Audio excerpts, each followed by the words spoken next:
Tu n'es plus rien, Amélie. Tu entends rien. Maintenant, sors de ma maison. Ces mots, froids et tranchants comme une lame de rasoir, n'ont pas été prononcés par un ennemi, mais par son propre frère, Bastien, le jour même où ils venaient d'enterrer leur père. L'encre sur le certificat de décès était à peine sèche, et le monde d'Amélie Dubois venait de s'effondrer pour la deuxième fois en moins de 24 heures. Mais avant de plonger dans cette histoire incroyable, faites-moi une faveur. Cliquez sur le bouton J'aime et si vous êtes nouveau ici, abonnez-vous à notre famille grandissante d'amateurs d'histoire. Votre soutien est essentiel pour que nous puissions continuer à vous apporter ces récits. Dites-moi en commentaire de quelle ville vous regardez cette vidéo pour que je puisse vous envoyer un salut spécial dans ma prochaine histoire. Merci infiniment. Maintenant, revenons à ce bureau glacial où une vie a basculé. Tout avait commencé quelques heures plus tôt dans le luxueux bureau du notaire de la famille, Maître Lefebvre, au cœur de Lyon. L'air était lourd, chargé du parfum des fleurs de deuil et d'une tristesse palpable. Amélie, 23 ans, était assise sur une chaise en cuir, ses mains tremblantes posées sur ses genoux. Elle portait une simple robe noire, son visage pâle et ses yeux rougis par les larmes témoignaient de la douleur immense de la perte de son père, Philippe Dubois, un vigneron respecté et aimé de toute la région. À côté d'elle, son frère aîné Bastien, 30 ans, était l'image même du contrôle. Son costume sur mesure était impeccable, sa mâchoire serrée et son regard ne trahissait aucune émotion, si ce n'est une impatience glaciale. Il n'avait pas versé une seule larme lors de la cérémonie, se contentant de serrer des mains et d'accepter les condoléances avec une dignité presque théâtrale. La famille et quelques proches étaient réunis, s'attendant à une lecture de testament simple et équitable. Philippe avait toujours prêché l'unité et l'amour entre ses deux enfants. Amélie se souvenait encore de ces paroles. Le domaine du bois, c'est votre héritage. C'est votre héritage commun. Prenez-en soin ensemble. Elle s'attendait à ce que la fortune et l'entreprise viticole, fruit du travail de 3 générations, soient divisées en 2 parts égales. C'était la logique même, la justice la plus élémentaire. Mais la logique et la justice avaient quitté la pièce au moment où Maître Lefebvre s'est raclé la gorge, tenant entre ses mains un document qui semblait étrangement récent. J'ai ici, a-t-il commencé d'une voix neutre, un testament de dernière minute, signé par M. Philippe Dubois il y a 3 semaines à peine. Un murmure a parcouru l'assemblée. Amélie a froncé les sourcils, un mauvais pressentiment commençant à s'installer dans son cœur. Le notaire a poursuivi sa lecture et chaque mot était un coup de poignard pour Amélie. Le document annulait toutes les versions précédentes et stipulait, sans la moindre ambiguïté, que l'intégralité du patrimoine familial, le domaine viticole, les comptes en banque, les propriétés, absolument tout, était légué à son fils unique, Bastien Dubois. La raison invoquée était vague et cruelle. En raison des choix de vie irresponsables de ma fille et pour assurer la pérennité de l'entreprise familiale. Amélie a senti le sol se dérober sous ses pieds. Irresponsable, elle, qui avait passé les 2 dernières années au chevet de son père malade, sacrifiant ses études et sa jeunesse pour prendre soin de lui, pendant que Bastien voyageait pour des réunions d'affaires à Dubaï, pendant qu'elle, Amélie, lui tenait la main à travers les longues nuits de fièvre et de douleur. Le mot irresponsable était un mensonge si énorme, si cruel, qu'il lui a volé son souffle. Elle a levé les yeux vers Bastien, cherchant une trace de remords, une explication, mais n'a trouvé qu'un triomphe froid et calculateur.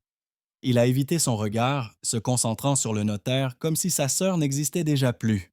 La voix de Maître Lefebvre a continué, détaillant les actifs, les chiffres, chaque mot creusant un peu plus le fossé entre le frère et la sœur, entre une vie de luxe et une vie de néant. Quand la lecture s'est achevée, un silence choqué a rempli la pièce.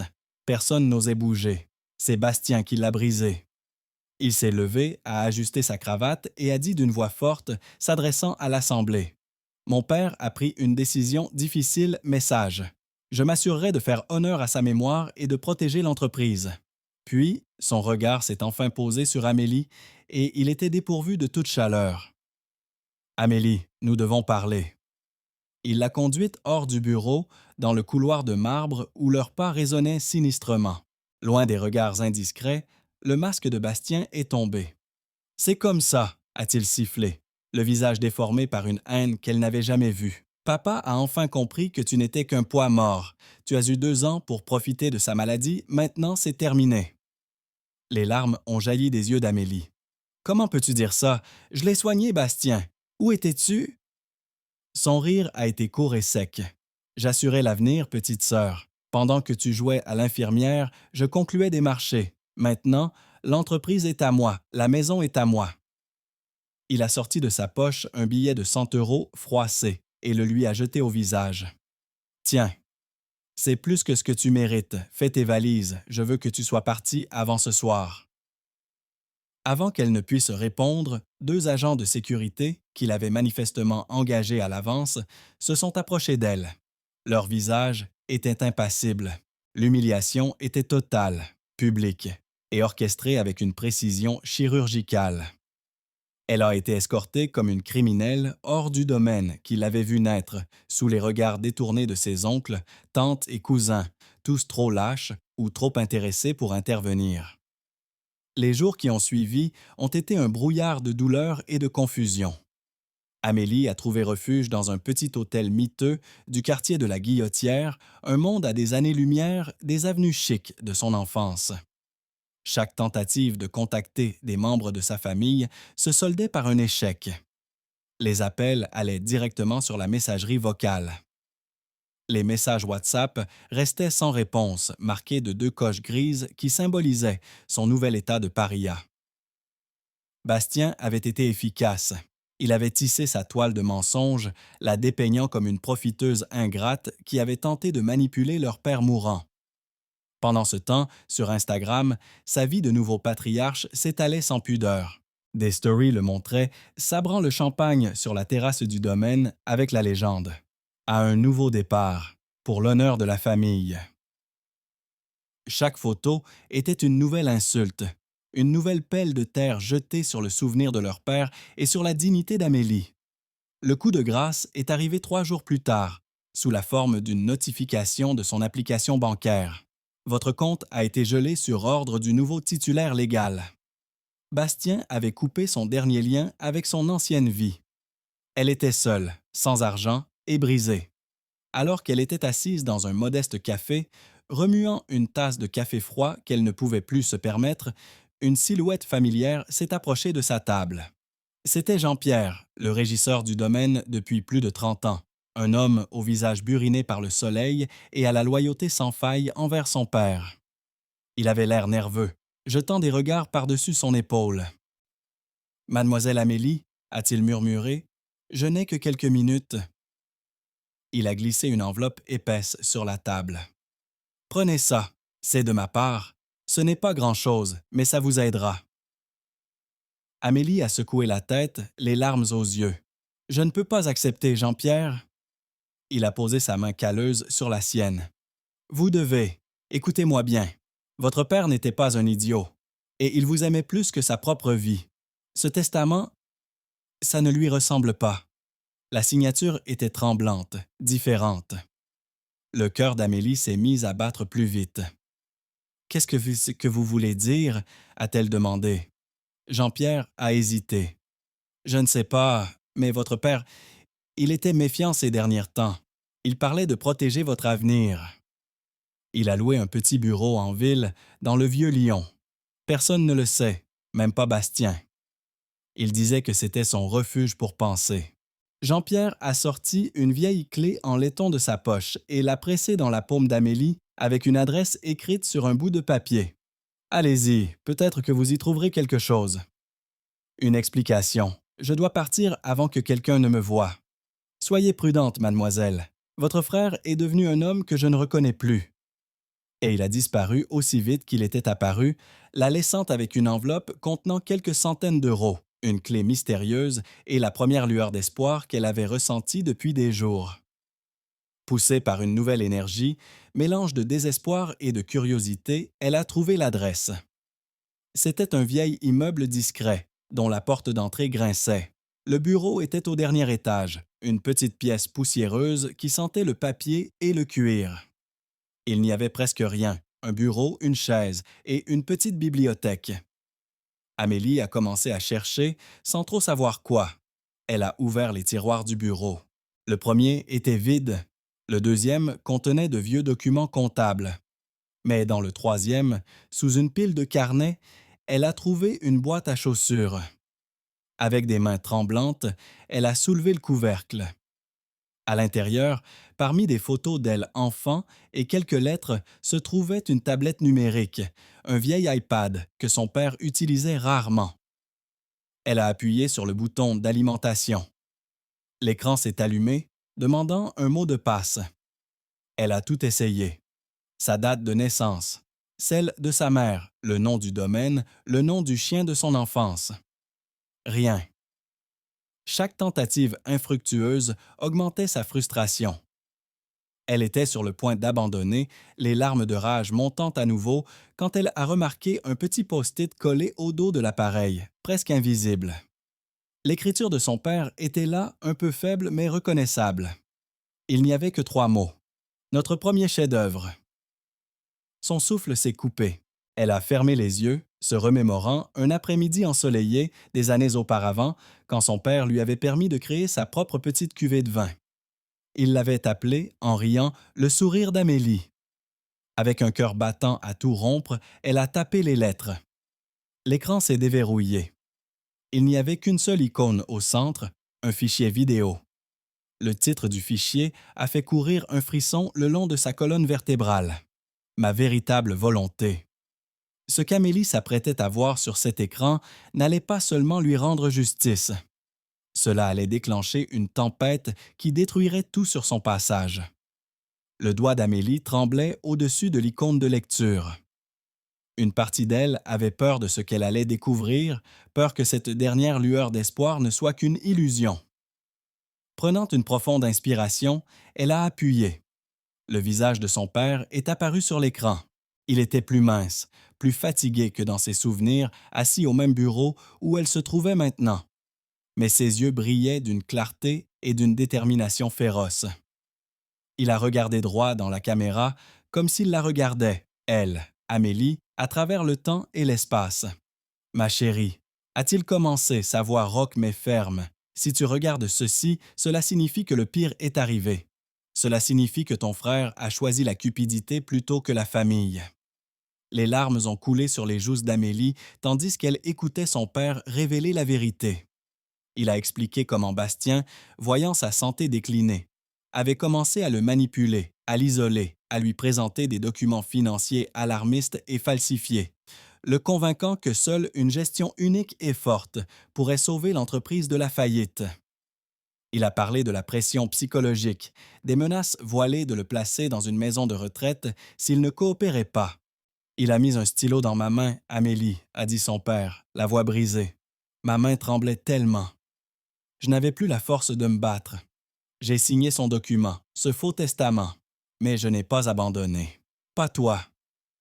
La vidéo a continué, et le choc d'Amélie s'est transformé en une compréhension glaciale. Son père, avec une prévoyance qu'elle ne lui avait jamais soupçonnée, a détaillé son plan. Dans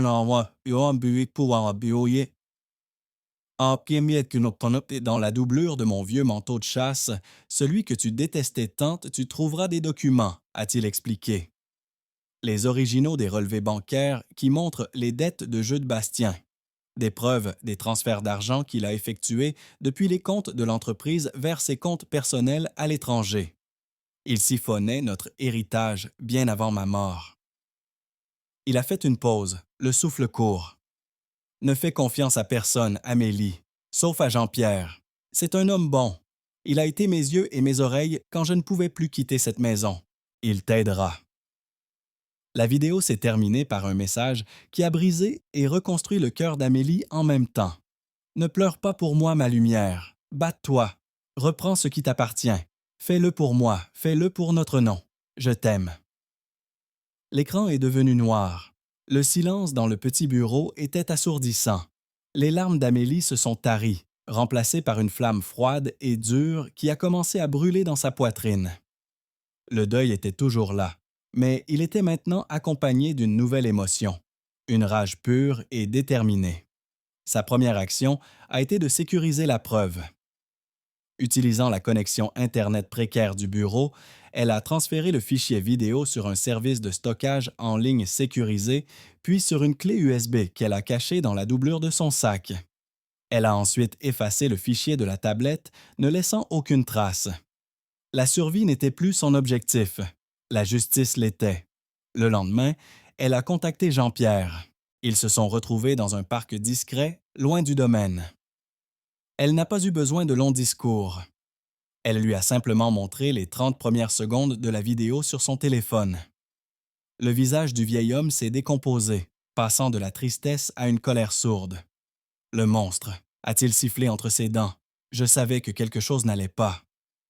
À partir de ce jour, Jean-Pierre est devenu son allié le plus précieux, ses yeux et ses oreilles à l'intérieur de la forteresse qu'était devenue son ancien foyer. Il était le seul pont qui lui restait vers la vérité. Pendant que Bastien continuait de jouer son rôle de jeune PDG brillant, Amélie, depuis sa chambre d'hôtel anonyme, a commencé sa guerre silencieuse. Chaque jour, elle passait des heures à documenter la nouvelle vie de son frère. Son arme principale était son téléphone. Elle a créé un dossier sur son ordinateur portable qu'elle a nommé sobrement La Chute. Elle y a méticuleusement archivé des captures d'écran de chaque story Instagram arrogante de Bastien. On le voyait poser au volant d'une nouvelle Ferrari rouge, achetée avec l'argent de l'entreprise. On le voyait trinquer avec des bouteilles de champagne à 1 000 € sur le yacht familial, rebaptisé Le Conquérant. Il affichait sans vergogne sa nouvelle petite amie, une jeune influenceuse qui portait les bijoux de leur mère. Chaque publication était une insulte à la mémoire de leur père et une preuve de plus pour le dossier d'Amélie. Elle a également fait des captures d'écran des commentaires de leurs anciens amis de famille, qui le félicitaient pour son courage et sa vision, des commentaires qui la poignardaient au cœur mais renforçaient sa détermination. Jean-Pierre, de son côté, lui envoyait des informations cruciales via des messages cryptés sur WhatsApp. Il lui a appris que Bastien avait licencié plusieurs employés de longue date, les remplaçant par ses propres amis, incompétents mais loyaux. Plus important encore, il lui a envoyé des photos de documents qu'il avait réussi à récupérer dans le bureau de Bastien tard dans la nuit. Des factures pour des voyages de luxe à Saint-Barthélemy et des notes de restaurants exorbitantes, toutes payées par la carte de crédit de la société. Bastien ne se cachait même pas. Ivre de pouvoir, il était devenu imprudent, convaincu que personne n'oserait jamais le défier. Il ne se doutait pas que chaque reçu, chaque photo, chaque message était une pierre de plus qu'Amélie ajoutait au mur de sa future prison. Le point culminant de son arrogance a été l'annonce, faite en grande pompe dans la presse locale, d'un gala somptueux pour célébrer les 50 ans du domaine du bois. Ce serait l'événement de l'année, sa cérémonie de couronnement. Pour Amélie, c'est devenu une date butoir, la scène parfaite pour le dénouement. Mais il lui manquait une chose, une preuve irréfutable de son intention malveillante, une confession de sa propre bouche. Les documents prouvaient la fraude, la vidéo prouvait la volonté de son père, mais elle voulait que le monde entende la cruauté de Bastien de sa propre voix. Alors, elle a élaboré un plan risqué. Rassemblant tout son courage, elle l'a appelé. Elle a activé l'application d'enregistrement sur son téléphone avant de composer le numéro. Quand il a décroché, sa voix était pleine d'impatience et de mépris. « Qu'est-ce que tu veux, Amélie? » Elle a pris la voix la plus brisée et la plus suppliante qu'elle pouvait. « Bastien, s'il te plaît, je n'ai plus rien. Je dors dans des hôtels miteux. Je n'ai pas mangé depuis hier. Je t'en supplie, juste un peu d'argent pour tenir. » Il y a eu un silence, puis un rire cruel et sans joie. « Tu commences enfin à comprendre ta place. Tu n'es rien sans moi, sans ce nom. C'est une leçon que tu devais apprendre. » Poussant son avantage, elle a sangloté. « Mais pourquoi? Papa n'aurait jamais voulu ça. » C'est là qu'il a commis son erreur fatale. « Papa! » A-t-il craché avec venin. Le vieil homme était devenu sénile. Il t'aurait laissé tout détruire avec tes rêves idiots. Il était temps que quelqu'un de compétent prenne les rênes. J'ai fait ce qui était nécessaire pour protéger notre héritage de toi. J'ai sauvé cette famille. Chaque mot était enregistré. Chaque syllabe était un clou de plus dans son cercueil. Après avoir raccroché, Amélie n'a pas pleuré. Elle a sauvegardé le fichier audio avec le reste de ses preuves. Elle avait maintenant tout. Le testament vidéo de son père, les preuves financières de la fraude, les témoignages de son style de vie extravagant et maintenant une confession audio de sa propre bouche arrogante. Elle a regardé le dossier La Chute sur l'écran de son ordinateur. Tout était là, parfaitement organisé. La date du gala approchait à grands pas. Bastien préparait sa célébration, ignorant tout du piège qui était sur le point de se refermer sur lui. Amélie a fermé son ordinateur portable avec un clic sec et déterminé. La période de deuil et de souffrance était terminée. La chasse était finie. Le moment de la vengeance approchait.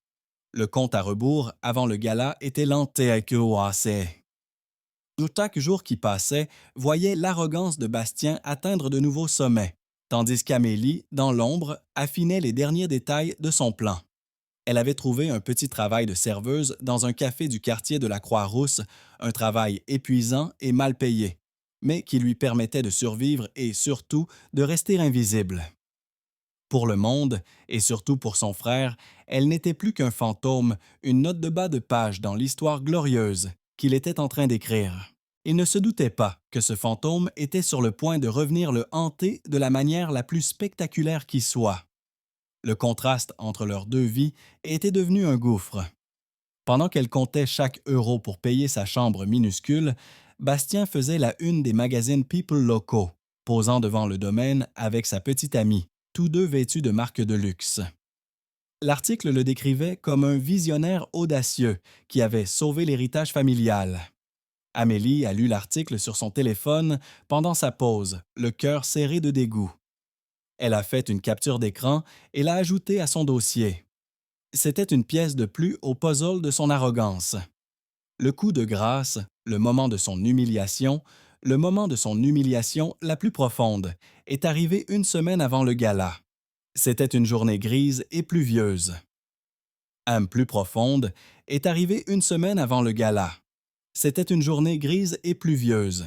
Amélie terminait son service, fatiguée, les pieds endoloris, quand la porte du café s'est ouverte en grand.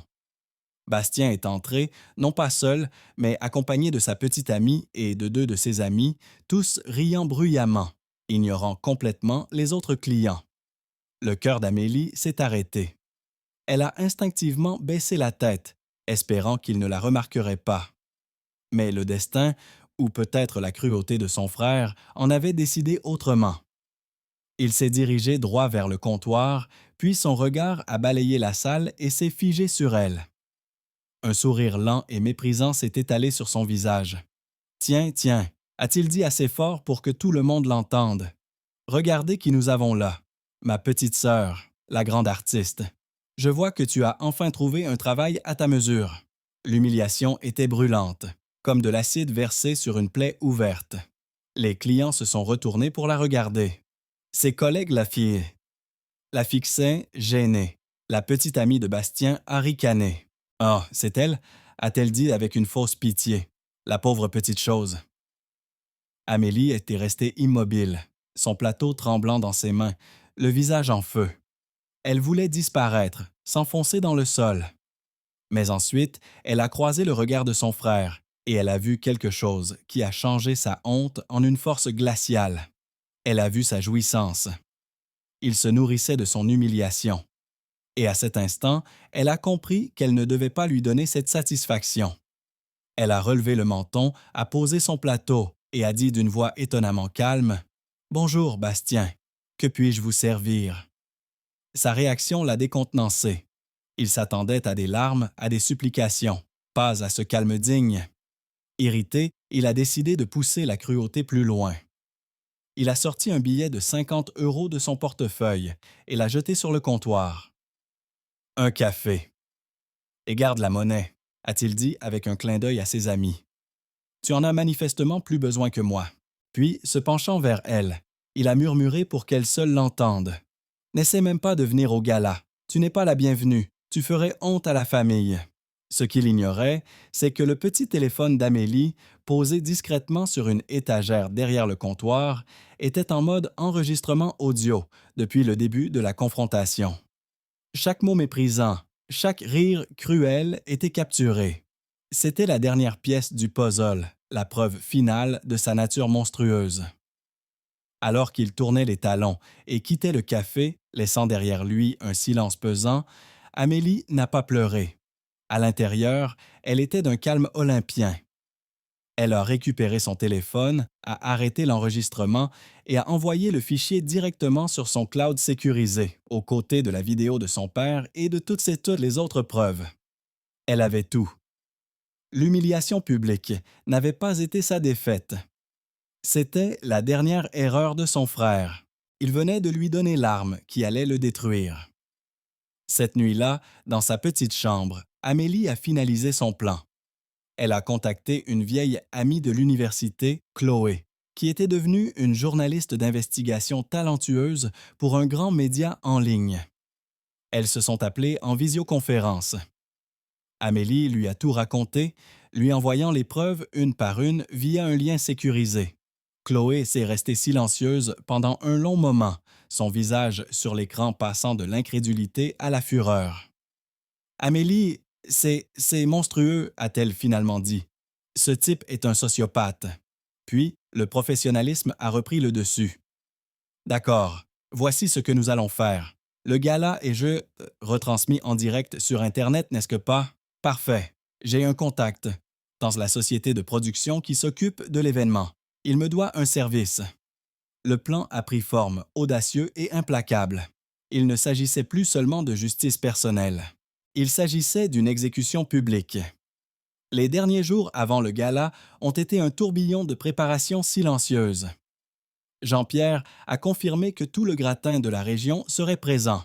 Banquiers, politiciens, journalistes. C'était la scène parfaite. Chloé a confirmé que son contact était en place, prêt à agir à son signal.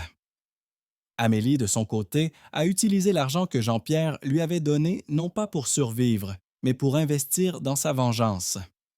Elle n'a pas acheté de la nourriture, mais une robe. Une robe simple, d'un noir profond, mais d'une coupe si élégante qu'elle ne pouvait passer inaperçue. Ce n'était pas une robe de victime. C'était une armure. La veille du grand soir, elle a reçu un dernier message de Bastien sur WhatsApp. C'était une photo de lui, souriant, un verre de champagne à la main, avec le message « Je trinque à mon succès et à ton échec. Adieu, petite sœur. » Amélie a regardé le message, sans émotion. Elle n'a pas répondu. Elle a simplement fait une capture d'écran et l'a ajouté au dossier. C'était la touche finale. Elle s'est tenue devant le miroir de sa petite salle de bain, regardant son propre reflet. La femme qui la fixait n'était plus la jeune fille brisée qui avait été jetée à la rue. C'était une femme qui avait traversé l'enfer et en était ressortie avec une volonté de faire. La peur avait disparu, remplacée par une certitude tranquille. Elle a pensé à son père, à sa dernière volonté. Elle a pensé à l'humiliation dans le café, au rire cruel de son frère. Elle a pensé à toutes les preuves accumulées, attendant leur heure dans le cloud. Tout était prêt. Bastien pensait que demain serait le jour de son triomphe, le moment où il serait couronné roi. Il ne savait pas qu'il avait lui-même construit la guillotine. Le masque allait enfin tomber et le monde entier serait là pour assister à sa chute. Le matin du gala s'est levé sur Lyon, baignant la ville d'une lumière dorée ironique, comme si le ciel lui-même se préparait à assister à un grand spectacle. Pour Bastien, c'était le soleil de son sacre. Pour Amélie, c'était l'aube de la justice. Elle ne s'est pas réveillée dans sa chambre d'hôtel miteuse, mais dans le petit appartement de son amie Chloé, transformé en quartier général de leur opération. L'air crépitait d'une tension mêlée d'excitation. Sur la table basse, entre des tasses de café à moitié vides, reposaient 2 ordinateurs portables. L'un affichait le flux vidéo en direct de la salle de bal du château de Gordes où les techniciens effectuaient les derniers réglages. L'autre contenait le dossier La Chute, prêt à être déchaîné sur le monde. Chaque preuve était numérotée, chaque fichier audio et vidéo était sous-titré. Chaque document financier était accompagné d'une explication simple et claire. C'était un réquisitoire implacable, préparé avec la précision d'un chirurgien. Amélie n'était plus seule. Chloé, avec l'énergie d'un prédateur sur le point de frapper, était au téléphone, coordonnant les derniers détails. Oui, Marc, tu es sûr que tu as le contrôle total du prompteur et des écrans principaux? Parfait. À mon signal, tu bascules sur notre flux. Personne ne doit pouvoir l'arrêter. Elle a hockey comme un mec qui s'attelait à raccrocher et s'est tourné vers Amélie, un sourire féroce aux lèvres. Notre homme est en place. Il a juste à appuyer sur un bouton. Jean-Pierre, de son côté, était leur agent infiltré. Il envoyait des mises à jour discrètes par SMS. Le camion de champagne vient d'arriver. Bastien est en train de réprimander le traiteur parce que les canapés ne sont pas assez luxueux. Il est insupportable. Chaque message renforçait la certitude d'Amélie qu'elle faisait ce qu'il fallait. Son frère n'était pas seulement un voleur. Il était devenu un tyran, ivre d'un pouvoir qu'il n'avait jamais mérité. Pendant ce temps, dans sa suite luxueuse du domaine, Bastien savourait son triomphe. Il ne se préparait pas à une bataille, mais à une célébration. Il a passé une partie de la matinée à donner une interview exclusive à un blogueur influent, se pavanant dans le bureau de son père, touchant les livres et les objets comme s'ils lui avaient toujours appartenu. L'entreprise était au bord du gouffre, a-t-il déclaré avec une fausse modestie. Mon père, vers la fin, était fatigué. Il a fallu prendre des décisions difficiles. Ma sœur, malheureusement, n'a pas compris la nécessité de ces sacrifices. Elle a choisi une voie plus personnelle. Il a fait une pause, son visage se composant en une expression de tristesse calculée. Je lui souhaite le meilleur, bien sûr. J'espère qu'un jour, elle trouvera la paix. Cette interview, filmée et diffusée en direct sur Instagram, était son dernier chef-d'œuvre de manipulation. Il ne savait pas qu'Amélie et Chloé la regardaient en temps réel, enregistrant chaque mot hypocrite. « Il est incroyable », a murmuré Chloé. « Il se construit sa propre statue. On va se faire un plaisir de la démolir. » L'arrogance de Bastien l'a poussé à commettre une dernière erreur, un dernier acte de cruauté qui scellerait son destin. Vers midi, il a envoyé un message au groupe WhatsApp de la famille, un groupe dont Amélie n'avait pas été retirée, probablement par oubli ou par pur sadisme, pour qu'elle puisse voir ce qu'elle avait perdu. Le message était une photo du Nouveau Testament, celui qu'il avait fait signer à leur père, posé sur le bureau à côté d'un verre de whisky. En dessous, il a écrit, juste un rappel du jour où la raison a prévalu. Ce soir, nous honorons la véritable vision de papa. Pour lui, c'était l'ultime provocation. Pour Amélie, c'était le dernier clou. Elle a fait une capture d'écran. Elle a ensuite transféré une copie de la vidéo de son père à un avocat spécialisé dans les successions, recommandé par Chloé. Maître Duval, un homme réputé pour son intégrité, l'a appelé 10 minutes plus tard, sa voix vibrante d'indignation. « Mademoiselle Dubois, ce que je viens de voir est non seulement une preuve de manipulation de personnes vulnérables, mais c'est aussi un testament vidéo parfaitement recevable par un tribunal. Avec les preuves financières que votre ami m'a transmises, le dossier de votre frère est indéfendable. Je serai présent au gala ce soir, à titre personnel, juste pour voir. » L'après-midi s'est écoulé dans un calme étrange. La tempête était prête, tous les acteurs étaient en place. Chloé avait préparé un article explosif, prêt à être publié sur le site de son journal à la seconde où la vidéo serait diffusée. L'article contenait toutes les preuves, tous les liens, toutes les captures d'écran. Il ne s'agirait pas seulement d'un scandale passager, ce serait un lynchage médiatique en règle. Amélie, de son côté, a pris un moment pour elle. Elle a sorti de son sac une vieille photo, écornée par le temps. C'était une photo d'elle et de son père dans les vignes, riant aux éclats, le soleil couchant derrière eux. Elle a tracé du doigt le visage souriant de son père. « J'espère que tu seras fier de moi, papa », a-t-elle murmuré. Ce n'était plus seulement une question d'héritage, c'était une question d'honneur. Il s'agissait de restaurer la vérité et de nettoyer le nom que son frère avait sali. À 18 heures, Jean-Pierre a envoyé un dernier message. Les invités commencent à arriver.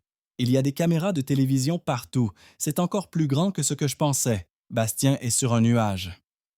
Amélie a regardé Chloé. C'est l'heure. Elles se sont levées. Amélie a s'enfiler sa robe noire.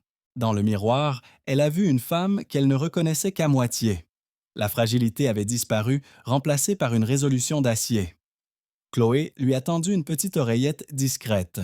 « Je serai avec toi à chaque seconde. Je verrai ce que tu vois grâce à la caméra cachée dans ton collier. Quand tu seras en place, donne-moi le signal. Le mot est vérité. » Le plan était simple et dévastateur. Amélie n'allait pas faire d'esclandre en arrivant.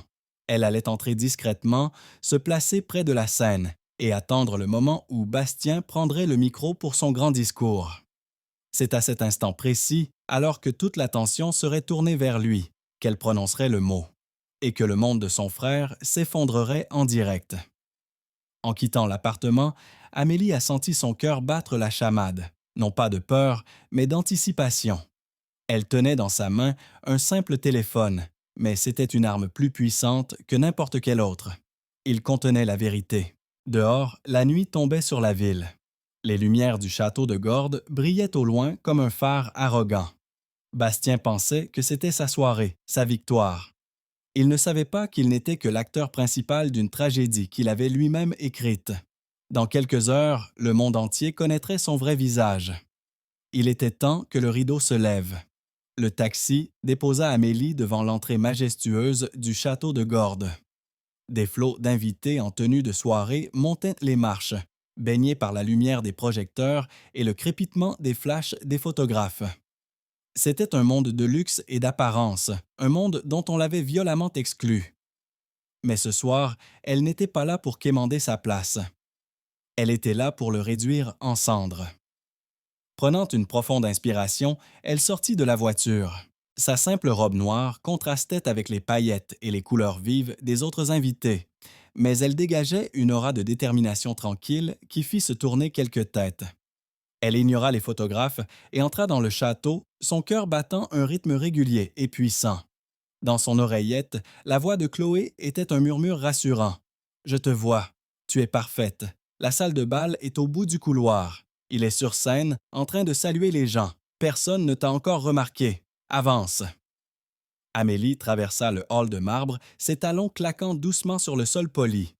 Elle entra dans la salle de bal, un espace immense baigné d'une lumière dorée, où des centaines d'invités se pressaient, des coupes de champagne à la main. Au fond, sur une estrade décorée du logo du domaine du Bois, se tenait Bastien. Il était resplendissant dans son smoking, souriant, serrant des mains, acceptant les félicitations. Il était le roi dans son palais, au sommet de son monde. Il ne la vit pas s'approcher. Amélie se glissa à travers la foule, trouvant une place discrète mais stratégique sur le côté de la salle, avec une vue parfaite sur la scène et les 3 écrans géants qui la surplombaient. Elle attendit. Chaque minute semblait durer 1 heure. Elle observait les visages des invités, des banquiers, des politiciens, des clients importants. Les mêmes personnes étaient les mêmes personnes qu'il avait ignorées, qui avaient cru au mensonge de son frère. Bientôt, il connaîtrait la vérité. Enfin, la musique s'adoucit et Bastien s'approcha du micro. Un silence respectueux se fit dans la salle. « Mes amis, chers partenaires, bienvenue », commença-t-il d'une voix pleine d'assurance. « Nous sommes réunis ce soir pour célébrer 50 ans d'histoire, 50 ans de passion pour la vigne. Un héritage que mon père, Philippe Dubois, m'a confié avec la lourde tâche de le faire prospérer. » Il marqua une pause, son regard balayant l'audience avec une fausse humilité. C'est à cet instant que son regard croisa celui d'Amélie. Une fraction de seconde de surprise traversa son visage, immédiatement remplacé par un éclair de fureur contenue. Il fronça les sourcils, un avertissement silencieux. Mais il était trop tard. Amélie porta sa main à son collier, un geste anodin pour les autres, et murmura un seul mot, si bas que personne ne l'entendit, sauf Chloé dans son oreillette. « Vérité. » L'effet fut instantané et cataclysmique.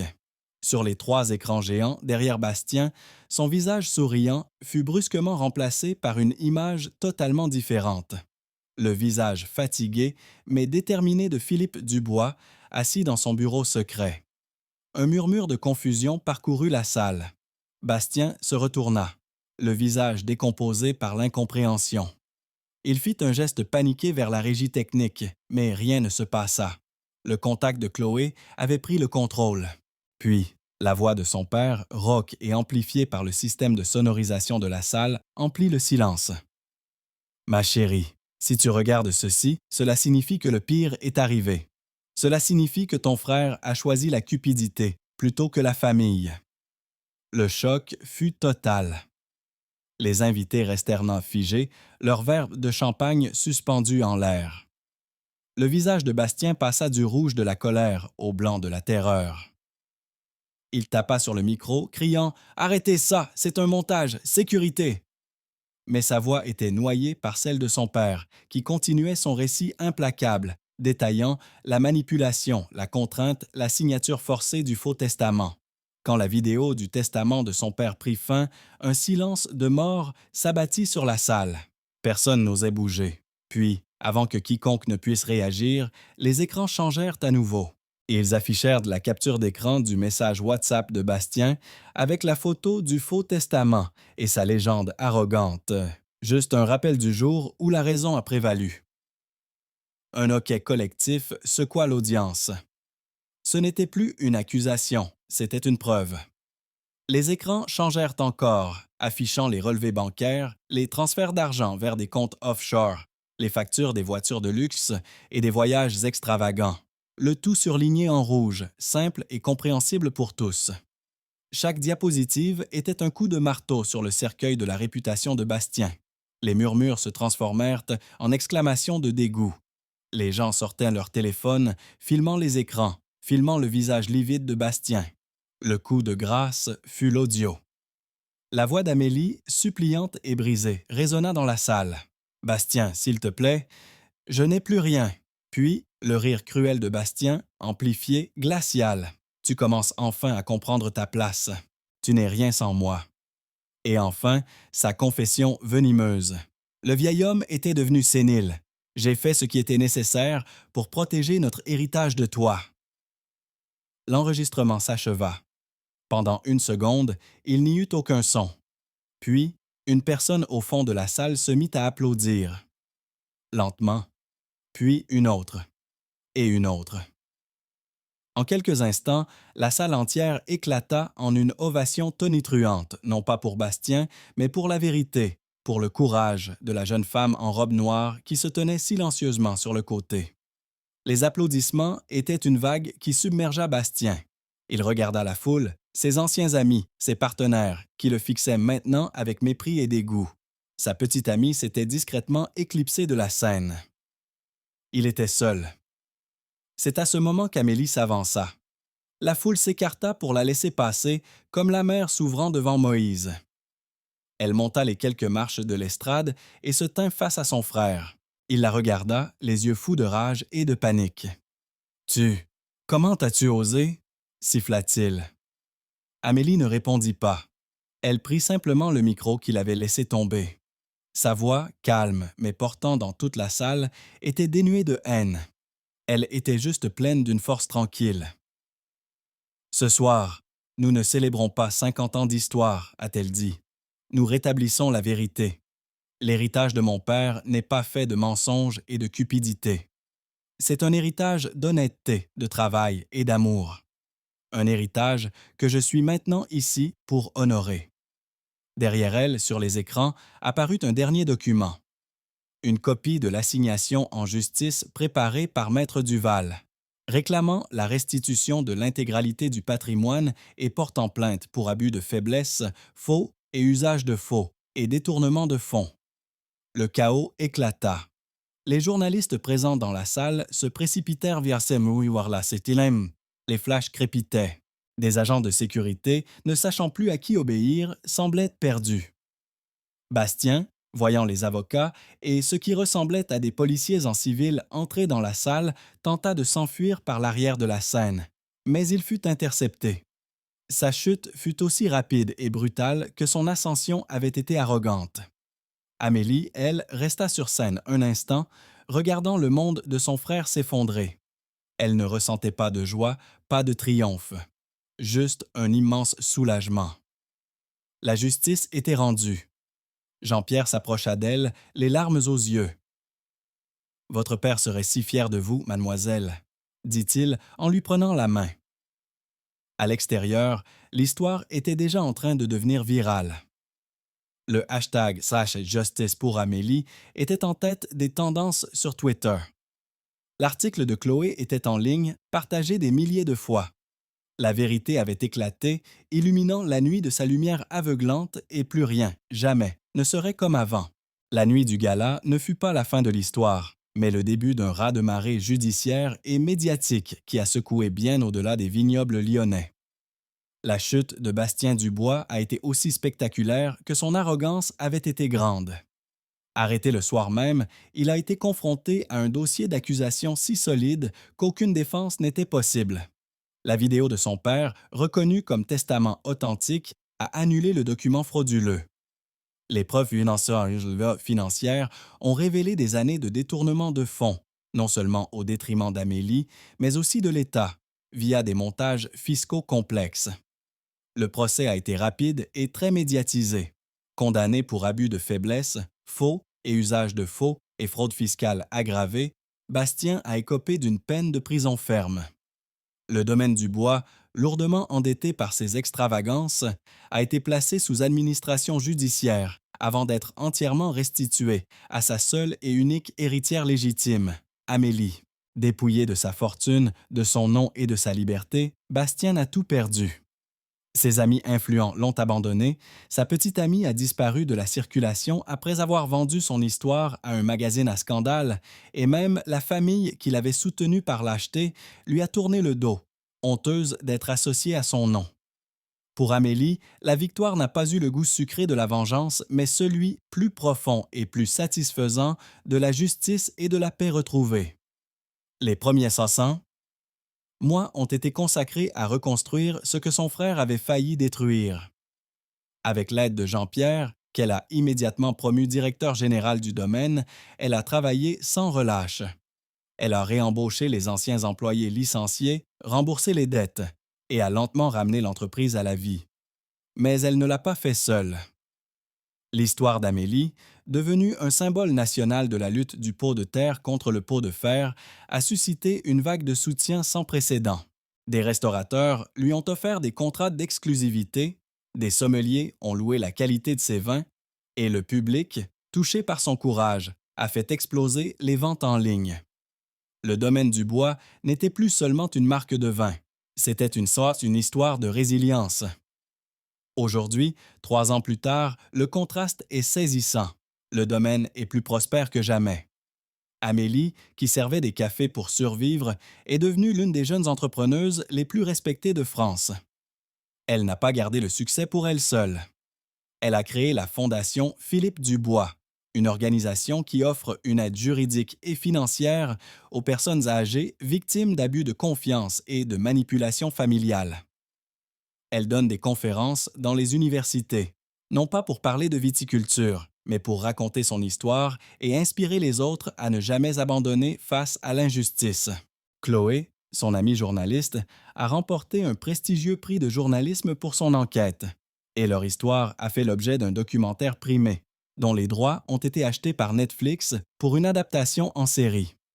Quant à Jean-Pierre, il profite d'une retraite paisible dans une petite maison qu'Amélie lui a offerte sur les terres du domaine, passant ses journées à s'occuper de ses rosiers et à regarder, avec une immense fierté, la jeune femme qu'il a toujours protégée diriger l'empire familial avec sagesse et compassion. L'histoire d'Amélie est devenue un rappel puissant que la vérité, même enterrée sous des couches de mensonges, finit toujours par trouver son chemin vers la lumière. Elle nous enseigne que le courage ne consiste pas à ne pas avoir peur, mais à agir malgré la peur. Et surtout, elle nous montre que la dignité et l'intégrité sont des richesses qu'aucun voleur ne peut jamais dérober. Le soleil se lève à nouveau sur les vignes du domaine du bois et chaque grappe de raisin semble porter en elle la promesse d'un avenir juste et lumineux, un avenir lavé des ombres du passé. Cette histoire nous rappelle que la justice existe encore dans ce monde. Quelles leçons avez-vous tirées de ce récit? Partagez vos réflexions dans les commentaires ci-dessous. Nous adorons lire vos pensées et vos propres expériences. Et devinez quoi? Une autre histoire une autre histoire bouleversante arrive dans quelques jours, encore plus dramatique et inspirante que celle-ci. Alors, si ce n'est pas déjà fait, assurez-vous de vous abonner à cette chaîne et d'activer la cloche de notification pour être le premier à la découvrir dès sa mise en ligne. Si cette histoire vous a ému, n'oubliez pas de cliquer sur le bouton « J'aime ». Cela nous aide énormément à faire découvrir ces récits de justice à d'autres personnes qui en ont besoin. Et surtout, partagez cette vidéo avec vos amis et votre famille, car on ne sait jamais qui a besoin d'entendre ce message d'espoir aujourd'hui. Parfois, une seule histoire peut changer la perspective de quelqu'un sur la vie. Merci infiniment d'avoir suivi ce voyage émotionnel avec nous. À très bientôt pour une nouvelle histoire qui vous touchera droit au cœur.